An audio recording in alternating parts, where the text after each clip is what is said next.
Oh dear, a heart-wrenching tale. The old friend breaks up in tears as Yuan Longping plays violin by the lake, sighing and gazing at stars. But know what?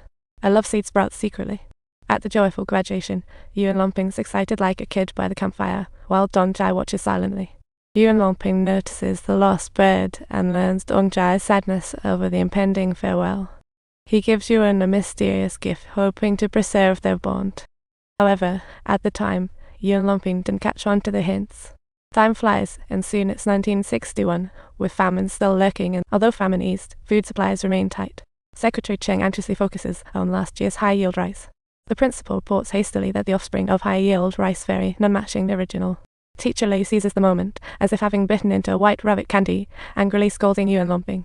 Fortunately, Secretary Chen plays the wise adult, saying it's just like war, who can guarantee every battle will be a victory. Meanwhile, Yuan Longping focuses on his little rice plants and finally emerges from his mental rut after deep thinking. I always thought they were naturally high-yielding, but they're just hybrid rice, not what you'd expect. However, they need to find a naturally male sterile strain, which is like hunting for a unicorn. This rare breed isn't just hanging out on the streets. You might find one in among hundreds of thousands of grains. And to make things worse, no one even knows what a naturally male sterile plant looks like. Meanwhile, Dong Jai practices basketball at school, running into the principal like a wild salesman trying to get him to come to the game. He also wants Yuan Longping to join. The principal understands at once, rushing to the office like a kid, encouraging Yuan to confess his love. If you miss out, you'll regret it. Yuan Longping, being straight up, jets to the basketball court like a rocket and pulls out Dong Jai. Under a big tree, he actually proposes to Dong Jai. Talk about a jaw-dropping move. The couple marries quickly, the simple wedding is lively like a carnival, and everyone craves their love stories. Turns out Yuan Longping had been secretly plotting this for a while, but was just too scared to confess. Until they discovered high-yield rice together, everything changed. The red ribbon became a witness to their dreams. Shortly after marriage, Yuan Longping resumed work. His wife was his strongest ally in searching fields for rare treasures. Hard work pays off. One day, they find a unique rice plant. Quick, grab the magnifying glass. This flower is looking all mysterious. The stigma shy and the pollen just won't scatter. This is what we've been hunting for. Wow. This is a natural male sterile strain.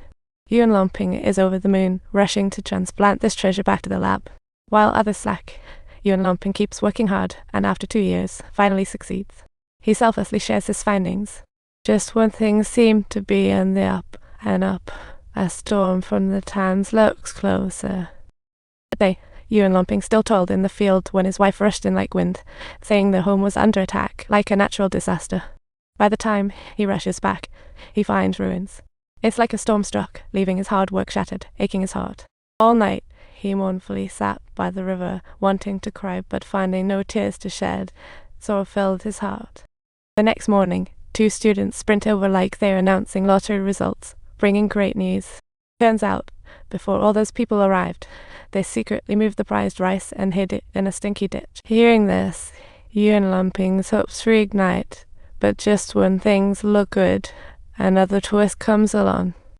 The wannabe thugs come knocking again, this time with plans to not just destroy the remaining rice. Fortunately, that paper saves him. The country backs him up, even promotes him to a technical advisor. Feels like divine intervention. His wife bursts into tears, knowing his hardships. It's been quite a journey. Yuan Longping lives up to expectations, introducing the 3-line hybrid rice method in 1964, ushering in a new era of agricultural revolution. Unfortunately, this day brings not just success but disaster, as well over 700 of his precious sterile seedlings vanished like a bad dream, roots and all. This incident remains unresolved. Yuan Longping is heartbroken, losing 3 years' work, and his experiments set back by 3 years. To escape schemers, Yuan Longping and his wife talked all night and decided to leave for a better refuge. To save time, the strap seeds to warm, looking almost pregnant.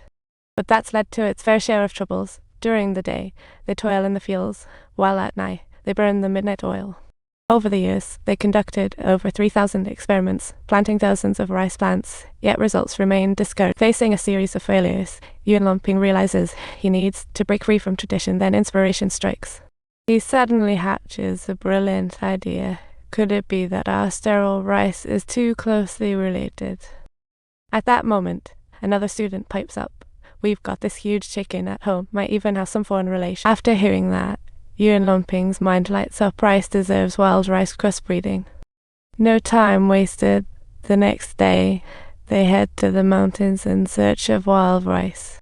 The farm sends 2 local youths to help, and they finally discover that wild rice just loves to hang out by calm waters, finding it is no easy task. Meanwhile, the team handling hybrid rice projects comes knocking talk about pressure. Due to slow research, experts suggest ending the project. Yuan Longping angrily retorts, "It's complex. You can't rush it. The atomic bomb is cutting edge. Our rice is tricky. See the results."